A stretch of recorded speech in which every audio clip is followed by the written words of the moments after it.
Hi everyone, welcome back to my channel వజ్రాల vlogs. ఈ వీడియోలో అయితే నేను చాలా సింపుల్గా అప్పటికప్పుడు ఇంట్లోనే గోరింటాకుని ఎలా ప్రిపేర్ చేసుకోవాలనేది చూపిస్తున్నాను. మనం చిన్నప్పుడు ఆగస్టు 15కి, జనవరి 26కి ఇలా అప్పటికప్పుడు ప్రోగ్రామ్స్ ఉన్నప్పుడు మెహందీని అయితే ఇంట్లో ప్రిపేర్ చేసుకుంటాం కదా. ఇదైతే మనకి 2 days వరకు ఉంటుందండి.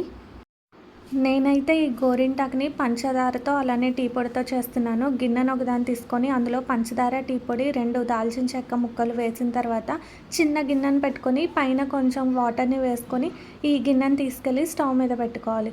ఒక 10 to 15 minutes తర్వాత మనకి లిక్విడ్ అనేది ఆ కింద గిన్నెలోకి స్టోర్ అవుతుంది. మీలో ఎంతమంది ఇలా ఈ ఇంట్లోనే పాకం గోరింటాకుని ట్రై చేశారో కింద కామెంట్ సెక్షన్లో కామెంట్ చేయండి.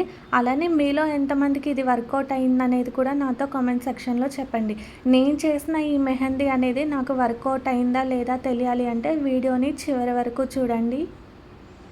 ఒక 20 minutes తర్వాత చూపిస్తున్నాను. చూసారు కదా, గిన్నెలోకి వాటర్ అయితే స్టోర్ అయ్యాయి. ఇప్పుడు మనం దీన్ని తీసుకొని ఈ వాటర్ మొత్తాన్ని వేరొక గిన్నెలోకి వేసుకొని అందులోకి మనం కుంకుమని కలుపుకోవాలి. మంచి క్వాలిటీ ఉన్న కుంకుమని తీసుకుంటే మనకి మెహందీ అనేది రెడ్గా పండుతుంది. చూస్తున్నారు కదా, దీన్ని నేను ఒక చిన్న గిన్నెలోకి తీసుకుంటున్నాను. ఇప్పుడు ఇందులోకి మనం కుంకుమని కలుపుకోవాలి. పిల్లలు మెహందీ కావాలని అడిగినప్పుడు, ఇంట్లో కోన్స్ అవైలబుల్లో లేనప్పుడు, ఇప్పుడు కోన్స్ కూడా ఎలర్జీ వస్తున్నాయని చాలామంది పెట్టుకోవట్లేదు కదా. అలాంటి వాళ్ళ కోసం సింపుల్గా అప్పటికప్పుడు ఇన్స్టెంట్గా గోరింటాకుని పెట్టుకోవాలి అనుకున్న వాళ్ళు ఇలా ట్రై చేసి చూడండి.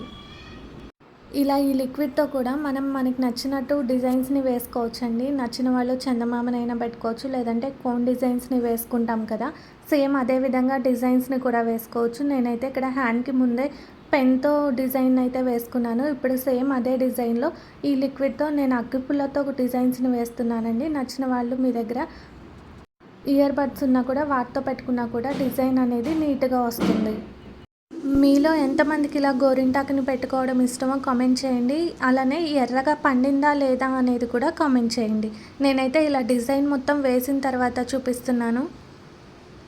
చూసారు కదా, డిజైన్ మొత్తం ఇలా పెట్టుకొని చివరి ఫింగర్స్ కూడా క్యాప్స్ అన్నీ పెట్టుకున్న తర్వాత మనకి గోరింటాకు అనేది పూర్తిగా డ్రై అయ్యే వరకు ఆరనివ్వాలి. ఇదంతా బాగా డ్రై అయిన తర్వాత చూపిస్తున్నానండి. దీన్ని మనం ఇలా వాటర్లో వాష్ చేసుకుంటే సరిపోతుంది. నాకైతే ఇది వర్కౌట్ అవ్వలేదని అనిపించింది. లైట్గా పండిందండి. మరి నేను తీసుకున్న కుంకుమ ప్రాబ్లమో ఏమో నాకైతే తెలీదు. వీడియో నచ్చితే లైక్ చేయండి. నా ఛానల్ని ఇప్పటివరకు సబ్స్క్రైబ్ చేయని వాళ్ళు ఎవరైనా ఉంటే సబ్స్క్రైబ్ చేసుకొని పక్కనే ఉన్న బెల్ ఐకాన్ని ట్యాప్ చేసి ఆల్ అనే ఆప్షన్ని సెలెక్ట్ చేయండి. Thanks for watching.